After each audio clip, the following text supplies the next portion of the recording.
We'd been working on the film for about 4 or 5 years before I did the album, The Chemical Wedding. This year's lecture will be given by Dr. Haddo. When we first started writing this, having an idea about doing a film about Aleister Crowley, or involving Aleister Crowley, the working title for the script was The Number of the Beast. And we changed that because a friend of Julian, the director, a friend of Julian's, had written a novel called The Chemical Wedding. He said, look, I think this is a great title for the movie. It's not as obvious as The Number of the Beast, but the chemical part is actually referring to the alchemy, the alchemical wedding. Crowley. Aleister Crowley. Good afternoon, ladies. For me, his failures were actually almost as interesting, if not more so. The flaw in his personality, what made Crowley not one of the great religious leaders of the 20th century? What made him the wickedest man in the world? He was a narcissist, a supreme narcissist, and he never knew when to shut up. As the beast. Crowley said exactly the same. He said, you don't have to go and live in a Buddhist temple to learn the skills of meditation.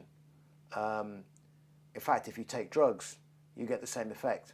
He turned magic from being something that you sat around and talked about as a philosophical concept. He said, no. This is something which is scientific. We can actually make things happen, and this is how you do it. So in that sense, he was unique. He was to magic what Bruce Lee was to the martial arts, because he's a man, in a sense, years ahead of his time. So that's why Crowley is so fascinating. Doing a film about somebody who thinks they're Aleister Crowley means that you can pick the whole of his life and just pick ideas wherever you like to introduce in the film. Occult only means hidden. It doesn't mean dark. If you say hidden teachings, sometimes they're hidden because people need to discover them and seek them out before they become real. That would be something that would be quite familiar to every sportsman.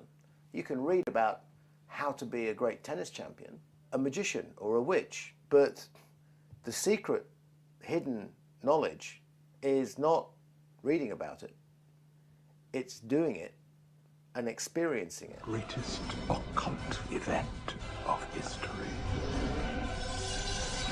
So when you are a tennis champion, when you have understood, the meaning of combat against another guy, and you feel it as part of your soul and your being, you are different. You have secret knowledge. You have hidden knowledge. And the occult knowledge is the same. Guys would spend years studying it, practicing meditation and fasting and all this stuff in private, and they'd write it down, and this would be secret knowledge. But the knowledge actually was not secret, but it was hidden because it was in themselves. Will you walk